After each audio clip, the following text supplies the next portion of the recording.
So, thank you very much. And good morning, everybody. I hope you have had a wonderful morning this day so far, because I have had that. It's a sunny day. There could have been, though, some worse mornings out there. So, just to put you in context, imagine you wake up a Saturday morning, the phone is ringing, colleagues are a bit worried because they cannot access their systems anymore.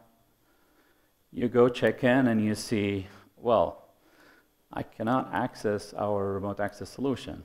Let's check the email. Well, that doesn't seem to be working properly neither because we're hosting it on-prem.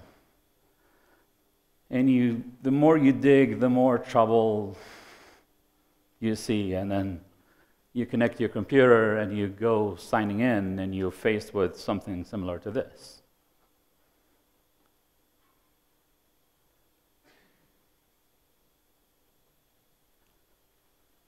Where should you take it from here? What's going to be your response? This is actually a real ransom note. This is not anything I made up or something like that. This was in the face of everybody who signed in to at least 10 different companies the last 6 months. Simply on every laptop, simply on every computer, on every server, whenever you sign in, you will get this. Actually, as a matter of fact, the threat actor in this particular case, they set the system when it reboots, it will show this. They didn't handle regular logon prompt to deal with anymore.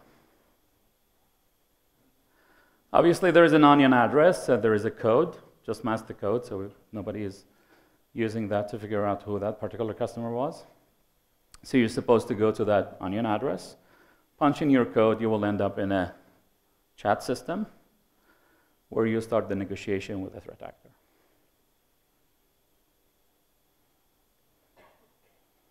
That's what they want you to do, right?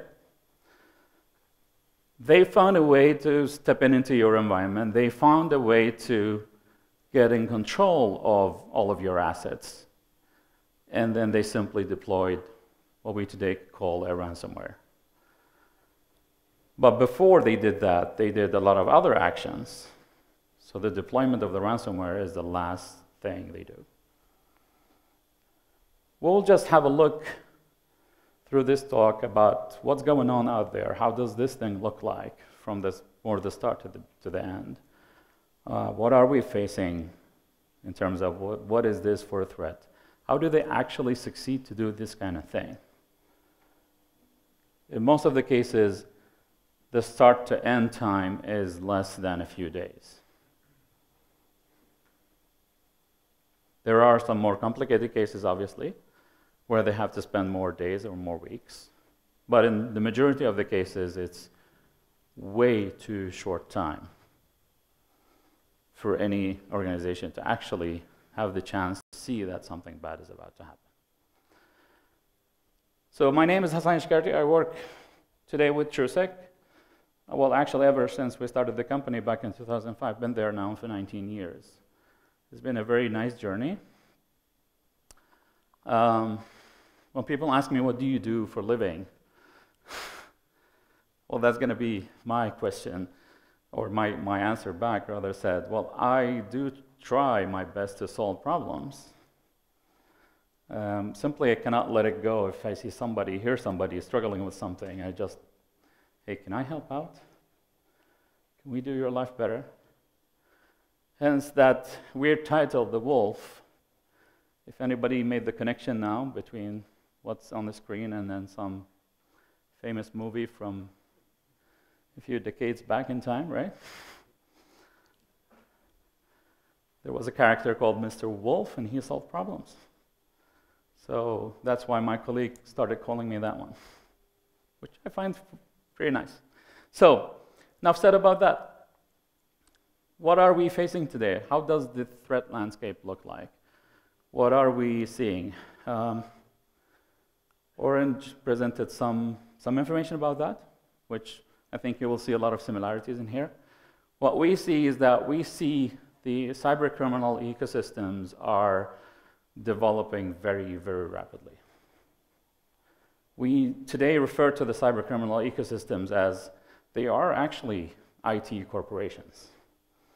They are running, rather said, large IT businesses out there. They do have HR departments. They do offer support 24/7.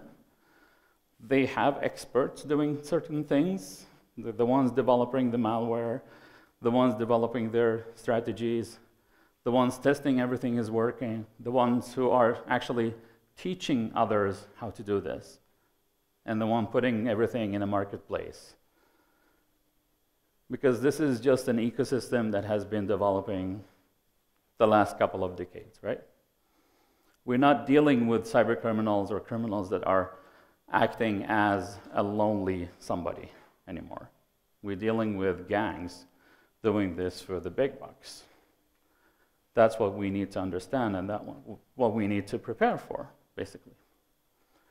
So, on top of that, we also see quite a bit of, well, you know what? There is that kind of very targeted thingy out there, but for the vast majority of the cases we handle, these are actually just hit randomly or by accident, or if you would express it that way.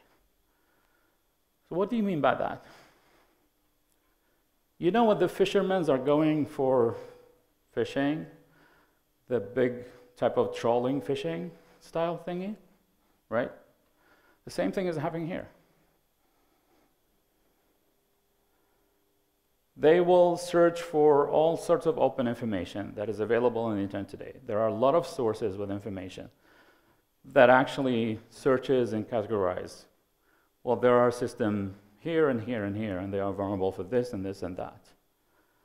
So threat actors have simply learned, oh, you know what? We can use these systems. We can use all of these open source information systems that are available there. And we can just know in almost no time exactly where to hit when it's time to hit. We're going to go through a couple of examples on that. So how about those, what we call sophisticated threat actors? How about the state-sponsored guys?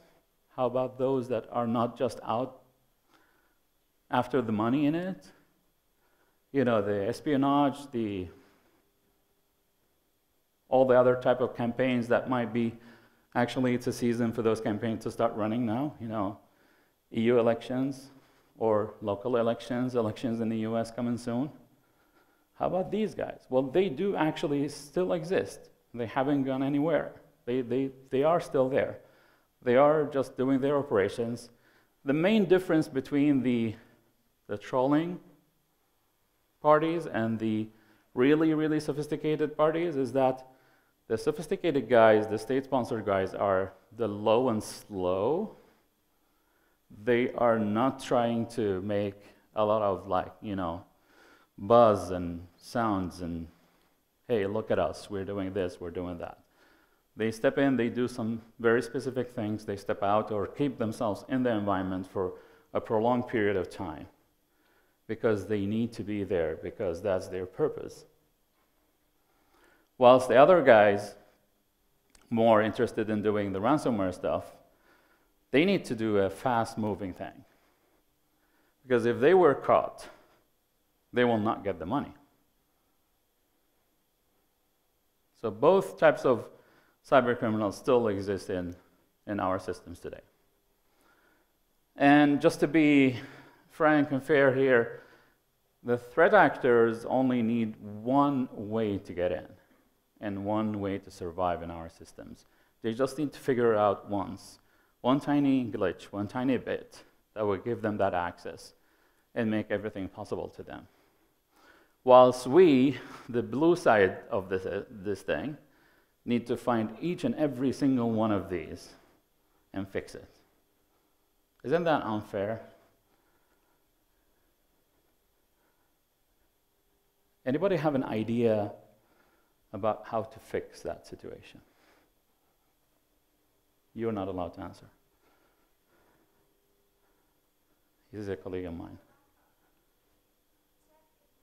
Check if you have a backup. Well, that's a good proposal, but that's when you already hit, right? That's when the S hits the fan. Then I need to be able to restore. I would love to know that somebody is actually moving the wrong direction within my systems. So we need some ears and eyes, right? We need what we would call detection capability. I love when everybody mentioned, yeah, you know, we have 24/7 SOCs. The Orange guys have, obviously, 2 24/7 SOCs here in Romania. Awesome work. We need more of these all over the world. Everywhere and wherever there is IT business, there should be a 24/7 monitoring. So that's one of those recipes that will give us, you know what, even if they find one and they're successful with that one they found, they will sooner or later make that something strange when they do their business. And if we're listening carefully, looking at what's going on in our systems, we're supposed to find them. Then that should be enough. So one step in the wrong direction, and then we should be in much better shape. So how did this look like? This is based on the incident we handled during 2023. We do have a 24/7 managed detection business based in Sweden. We monitor, roughly speaking, 600,000 endpoints, servers and clients, and services.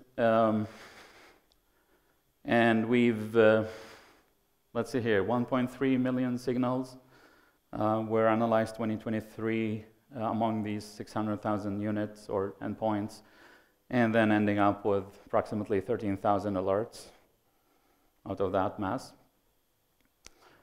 And out of that, which actually is not our monitored customers, because if they're monitored, then we see if something bad is going to happen, so we catch it early, and then it's never going to be a disaster. But we also handled 210 bigger incidents, where 50% were fully deployed ransomware out of the 210. That means system standing still, nobody's able to work, everything, you need to put aside all of the work, you do it regularly, you need to start bothering about how do we restore this thing? How do we get back in operational state again? We see that vulnerabilities, identity theft with phishing or adversary in the middle type of methodology is a big thing. It's more or less a mainstream thing, right? So that goes on and on. We have been monitoring this space for a few years now, and we see vulnerabilities and phishing goes on every year. It's almost an equal distribution between the two of them. On top of that, we see that when we look and investigate and try to figure out how the patient zero looked like, whenever you are in an incident investigation, you need to know how did they actually get in? Where did this thing start? Right? We see the majority of the cases start in a vulnerability situation. But it's not about vulnerabilities on clients. A lot of people might think, you know what, clients are our major concern. That's where the bad thing starts happening, right? That's where the non-IT trained users are. That's where all of them that are willing to click on the links, or follow the instruction and download that binary and run it because they are curious, or somebody said, if you just download this Excel sheet, then it's the new list of who's going to stay, who's going to leave the company, or your salary list, or your promotion list, or you know what. And all of that works, yes, I do totally agree. We've had cases where somebody sent a Teams message to a couple of hundreds users at a certain company, and then the hit rate was something around 60–80%. they were willing to follow the link, open the document, follow the instructions. So that is a vector, absolutely yes. But that's not necessarily what normally leads into a full ransomware deployment. That's a way to get credentials. That's a way to get information. Vulnerabilities are. A thing that most of the organizations are not really paying attention to is the supply chain situation. I've heard that a lot of you, or many of you here in the audience, work as developers or in companies that deals with development software. Is that true-ish, somehow? Or you deliver services, products. You're all part of a supply chain, right? We are part of a supply chain in our managed services. And we need to be very careful because a hit on us will make all of our 600,000 monitored units vulnerable.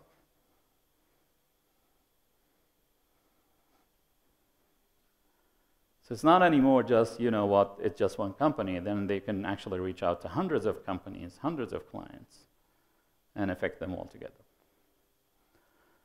We've had a few cases where rather large MSPs were hit the last few months. There was actually a case in Sweden where one of the larger MSPs were hit by a ransomware attack. The business, a couple, or that particular data center was down for, I would say, a couple of months during the investigation and restore work, et cetera, et cetera. That's a lot of downtime.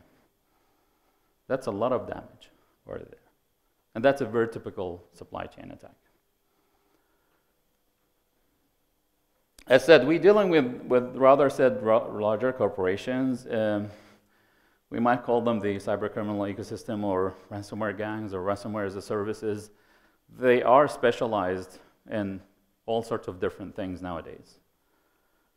Somebody is making that piece, another one is making, you know, the dark web support system, another one is putting together the tactics and so on, and then they do cooperate. Somebody is pulling together all these threads and somebody is actually doing an affiliate or doing the actual attack. And then they share the money, obviously. This is not just for fun. So keep that in mind. We're going to go through a couple of cases. These are real investigations. Most of them have ended up in being a ransomware case.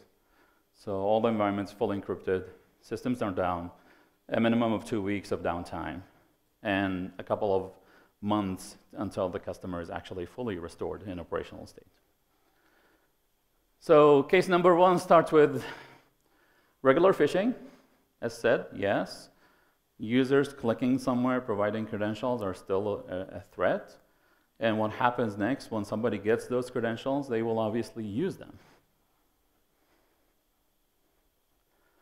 The most classic one is a so-called business email compromise, but in this case, it wasn't a business email compromise. Business email compromise is that they phish a user, they immediately access the collaboration system, access the mailbox, the SharePoint, et cetera, Google Workspaces, whatever it is. But in this particular case, they head directly to the Citrix remote access solution because they knew that there was a single sign-on. So signing into Citrix, obviously they didn't require MFA. You can discuss about that. And then when we started looking at what happened on the Citrix server, if anybody was just looking there, we had a period of 2 weeks. If somebody would actually try all available hacking tools out there on that Citrix server, nobody would have reacted because nobody did in this case. And they actually did try most of the hacking tools on that Citrix server. So the antivirus was 100% busy telling, hey, you know what, somebody is trying to hack here. I see Mimikat, I see crackmap exec, I see LSA dumped, I see somebody's trying, somebody's really trying. Hey, this is somebody is doing a brute force against your network. Wake up, look here, please. And nobody was looking. And a couple of weeks later, domain admin signing in from that particular session, from that regular user to the domain controller. And guess what? If it is, game over.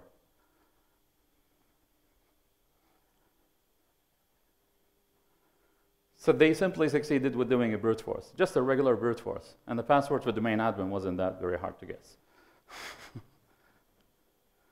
One of these, if they just twisted their word list, they would probably been doing much better. And guess what if that was the same password for the root account on the ESXi server? Obviously, same user, same admin, same tech guy. What else? And then ransomware deployment was a definite result. Case number 2.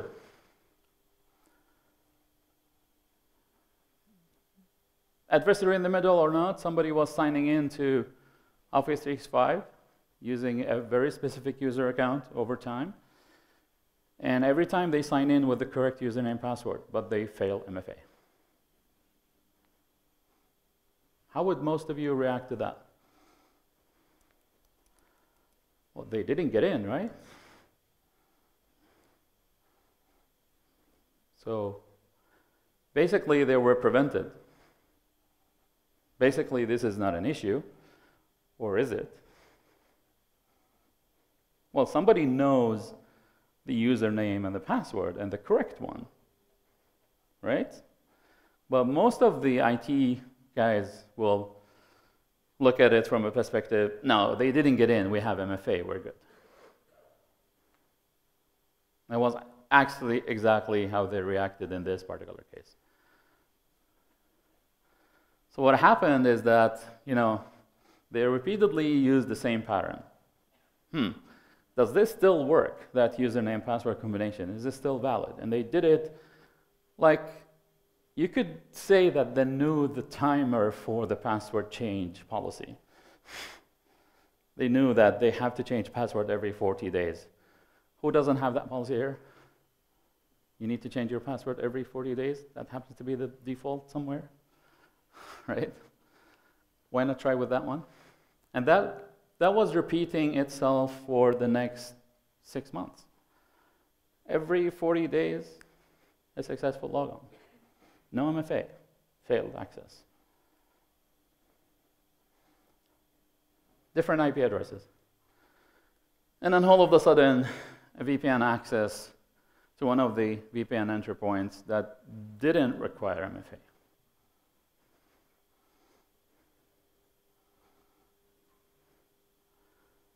Establish a session, and then straight after that, accessing local servers or servers with local admin credentials.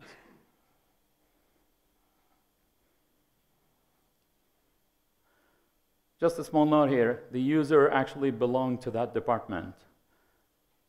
He or she was not currently working at that department, but it was a previous assignment.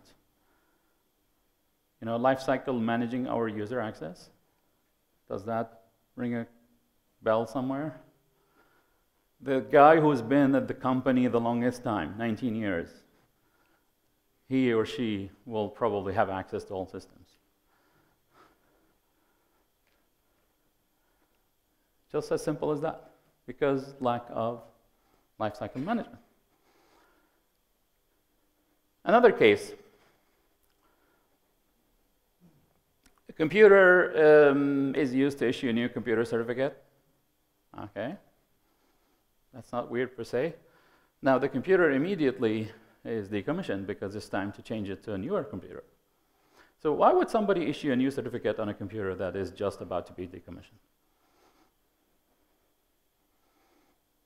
Now the weird things start happening when they, a year later, discover that, you know what? That computer was accessing our VPN service, although it's decommissioned.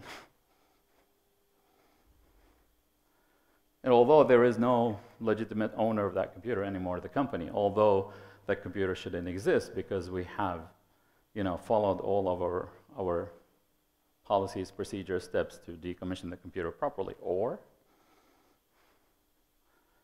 was it sold off to somebody else?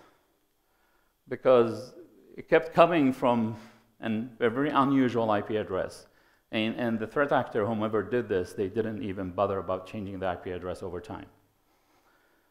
So for our guessing is, given the logs we've had access to, probably a year or so, somebody was using the same IP address, authenticating without decommissioned computer credential to the VPN service, long-lasting sessions, and accessing the network without being questioned. What's going on there? Another lifecycle management example, right? And then when you start looking at what was going on, yeah, the computer authentication was done with that computer account, that certificate, but then they were accessing the network resources with different accounts across almost all of the organization. So something really weird was happening there. Remember, given the logs we've had access to. And then, sooner or later, setting up new VPN connections with newly created certificates for currently existing accounts. So somebody had actually some more power to generate credentials for existing users in the domain. What we discovered later on in the process, the domain or a number of domains for that customer were exfiltrated over and over and over again, almost once every month. By simply accessing the file share where the backup of the domain controller was found, and just copying that to their device. Another case, also a remote access solution, different accounts signing in. Okay. Now, a mix of legitimate and unknown IPs or unusual IPs. So the regular user was actually running their business as usual, and then in between there was like, oh, what is that IP address coming from? This user is supposed to be in the United States. Why is he or she signing in from Uganda? Is it a traveling somebody? No. So following that track and see what happened when they established the VPN access. Well, once the VPN was running, they started accessing the network with a whole bunch of other accounts. Somebody must have good knowledge about, a bunch of users in this company, so they can just pick and choose any one of these and sign into the VPN, and then just pick and choose anyone to do the remaining work, like looking what's going on the network and so on. Sooner or later, domain was compromised. Nobody understood really how this happened, because when we started looking at this, it's like, no, there were no credentials on sales. Not on the dark web, not on any sources. No indications at all that somebody had something to tell about this. Although we saw what was going on here. And obviously, a final goal was a ransomware deployment later on. We'll get back to that, how they get actually hold of some of these informations. Another case which is really interesting is you get high CPU and memory usage load on a Citrix device.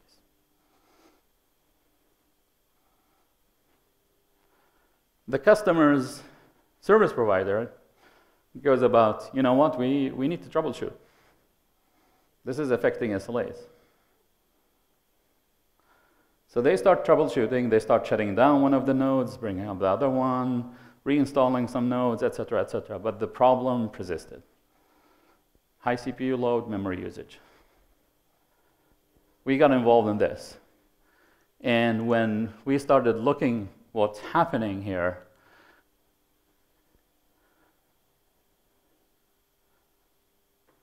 we discovered that somebody was actually running loads of hacking tools on the Citrix servers.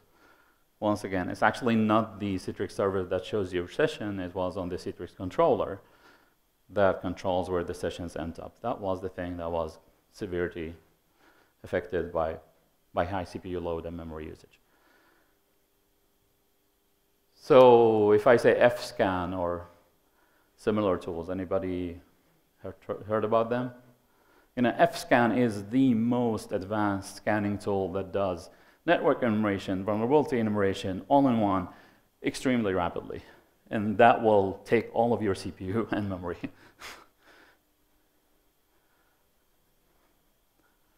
So they had better understanding what kind of vulnerabilities existed in the environment than the customer themselves and the MSP in question.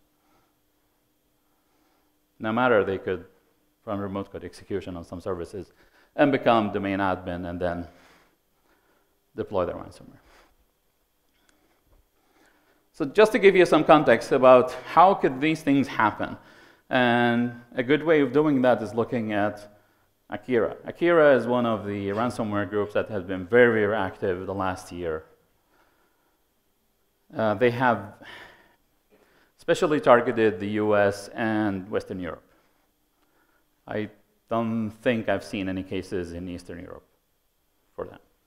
We handled 10 of these cases in Europe the last 6 months.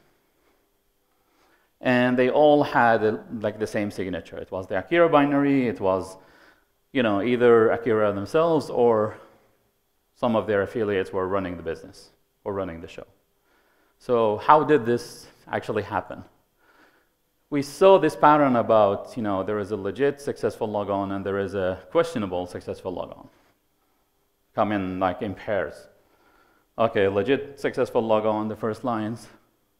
Sorry about the coloring. And then there is another successful logon, but it's a weird IP address. And it was like coming almost 20, 30 minutes after that.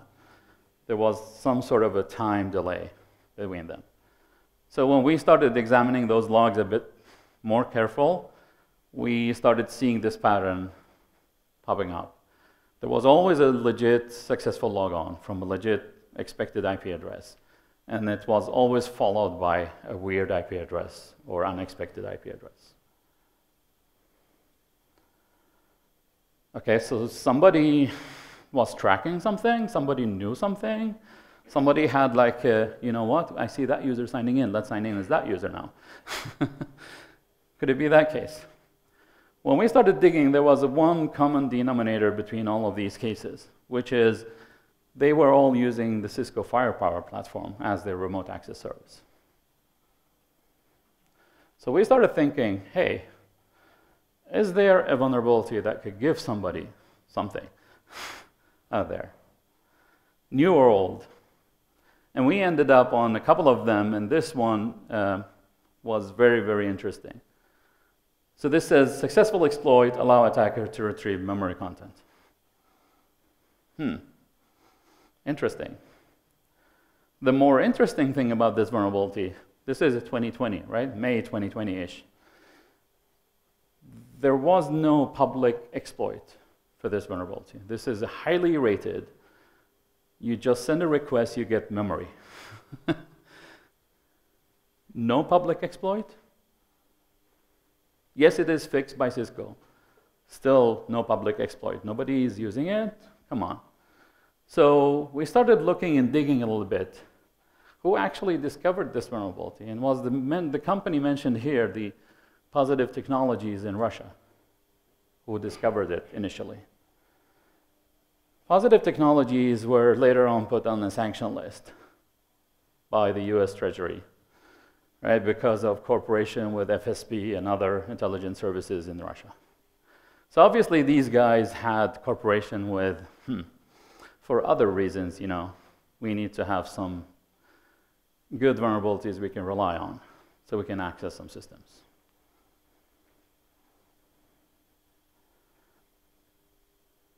We did our own research, just searching. This is actually from 1.5 couple months ago. We just searched all of the open source information buckets available.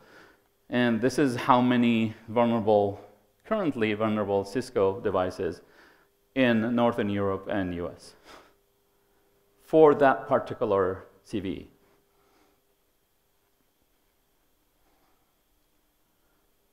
So almost 20%, I would guess if we would do a really global search, we will end up with similar figures, or maybe worse.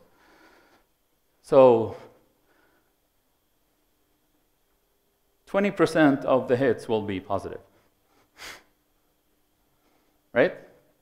So every fifth, you will get the credentials. So you just need to send that specially crafted request, you will get the memory dump. And in those memory dumps, well, obviously you get a lot of rubbish things going on, but if you look carefully, there are usernames and passwords hiding there.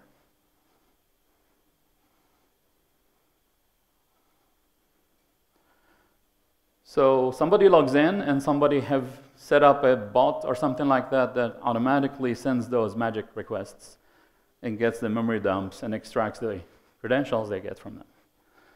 And they get it, and they test it automatically, probably, most probably. So if the bot is running every 30 minutes or so, that makes very good sense about what we were seeing in the logs. Legitimate sign-in, somewhere else, IP address, doing another session. And different accounts over time. Nothing on sales on the dark web or something like that.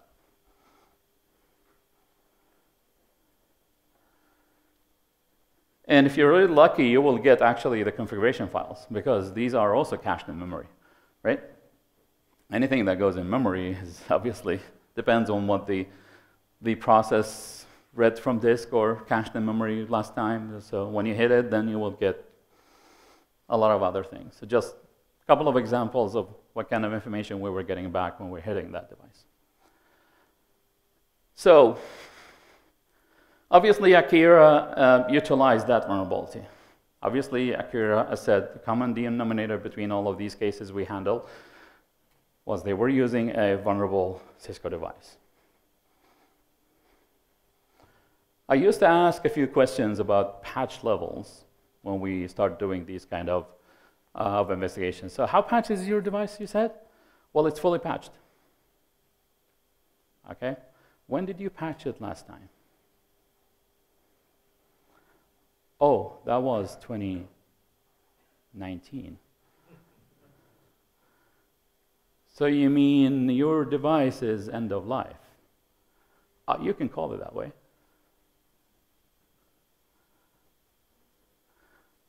That's one of the things with, products. Once again, lifecycle management.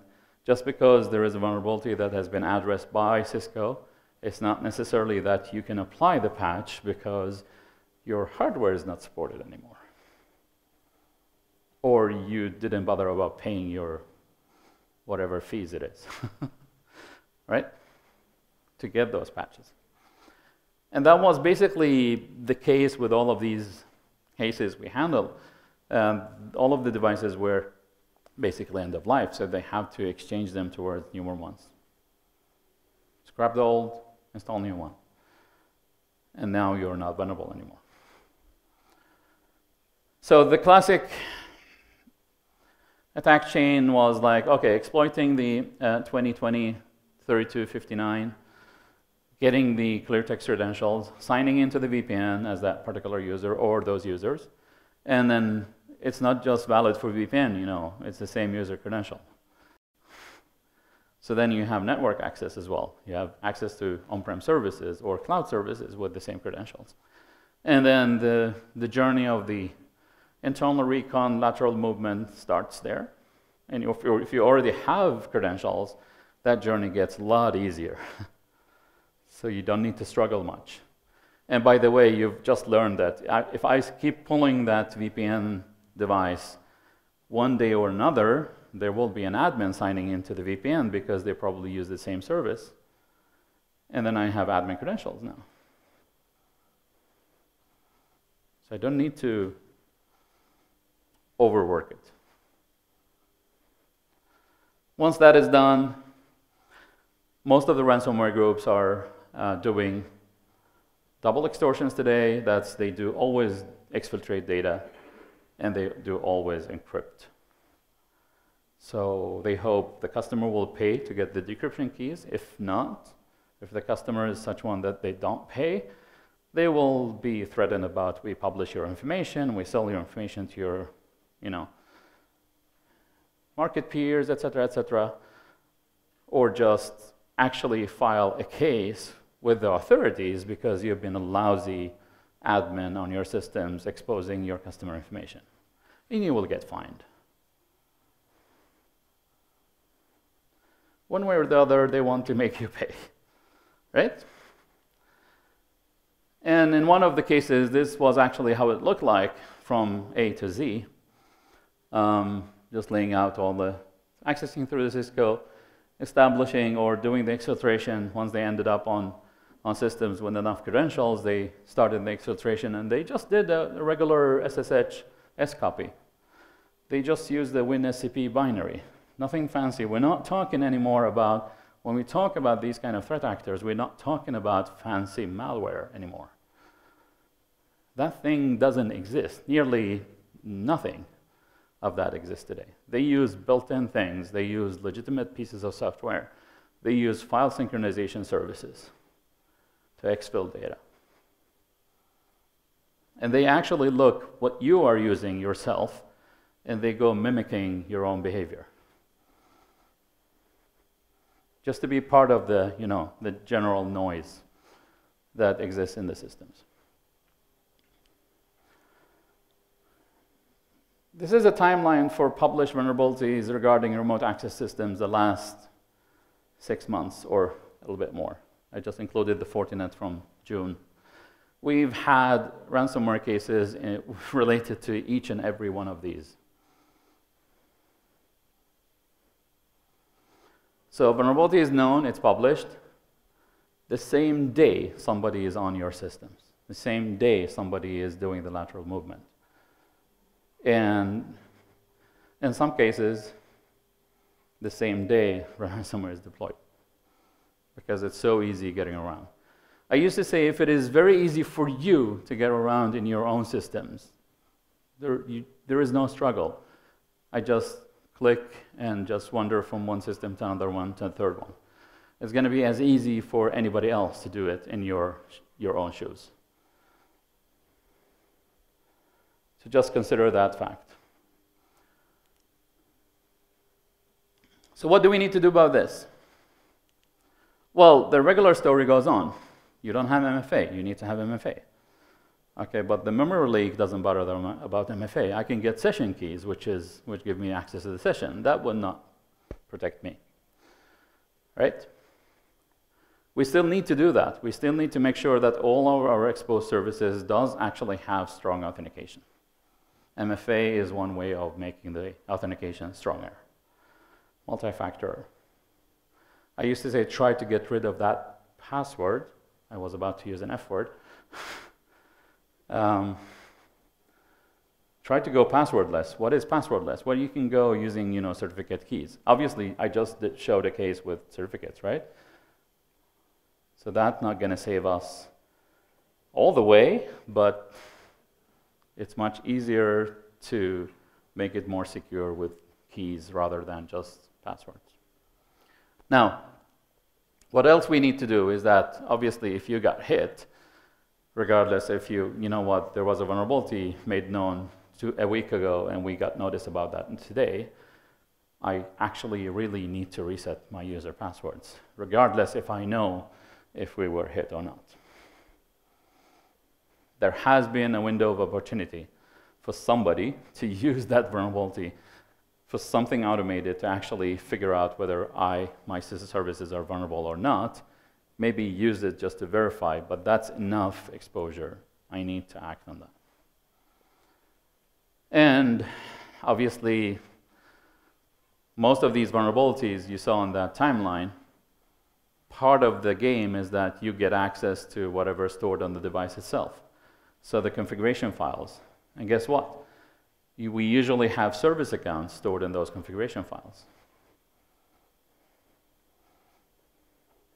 And many of these service accounts are actually highly privileged accounts.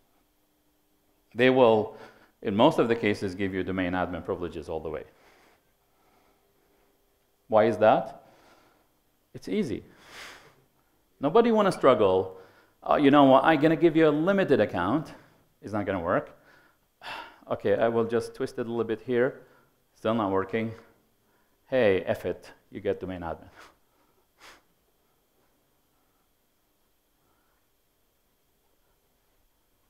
That's the way life works, right? Because I have 1,000 other things I need to deal with. I need to fix this quickly because somebody is screaming at me, hey, why isn't the VPN running it? And obviously, did we mention patching?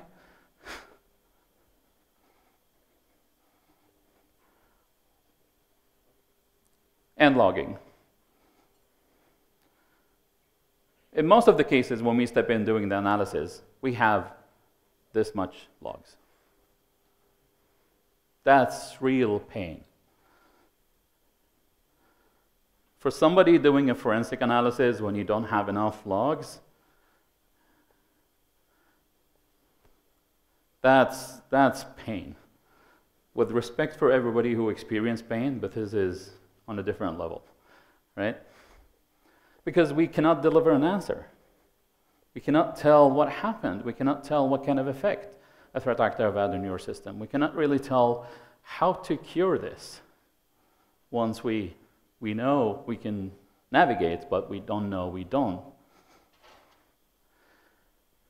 And just to be sure, what we actually need to do, the first list was like the quick things you need to do here and now. Well, we need to understand what we have. We need to map the risks. We need to know what kind of exposure, what kind of services. Do we necessarily need to have those exposed services? Can we limit something? Can we like GUIP block, fencing, etc.? Does this thing really need to be exposed for everybody, like coming from Australia or US or Africa or something like that? Just do that piece, do that part. And then make sure you build the detection capability, either yourself, on your own, within your business, or use a third party for that one. Sooner or later, they will make that first mistake. If we can catch them, it's not a disaster yet. And then, the thing that most of us know by now, yeah, you know, we all know that we need to change that freaking old system that has been there for like since 2001. And no, it's not possible to patch anymore, but you know, that part of the business still need it. Yeah, we're gonna replace it somewhere in time, but it's not today, it's not tomorrow, hopefully somewhere. So we need to get rid of that technical debt we have. We need to fix this.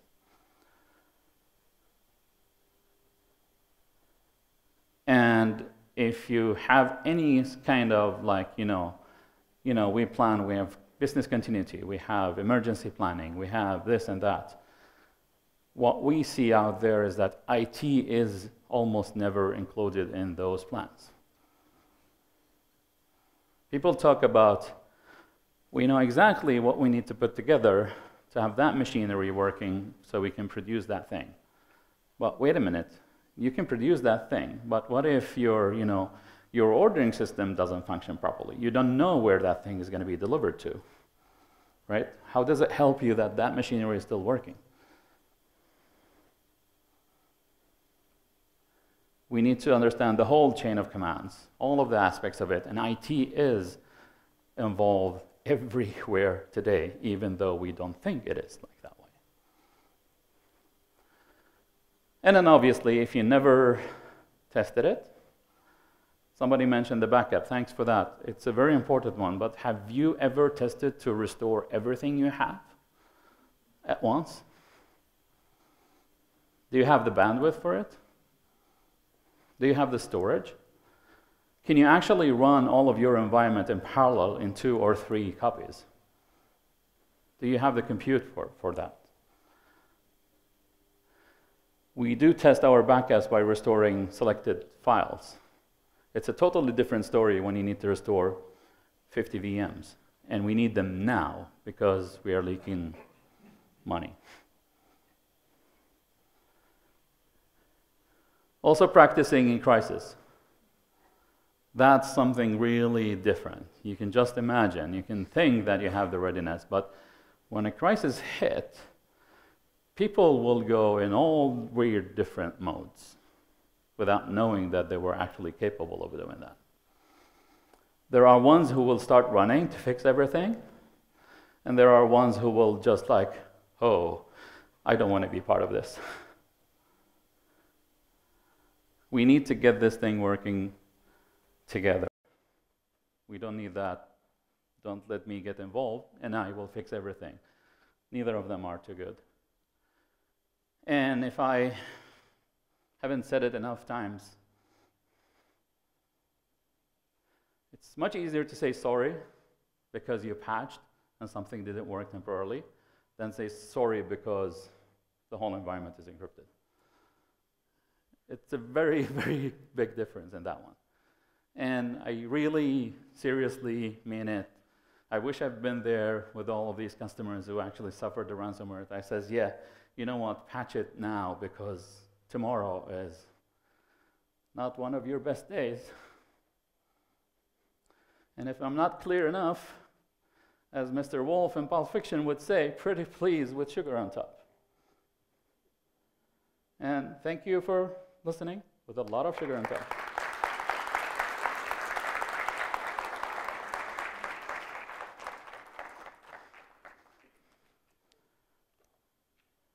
Do we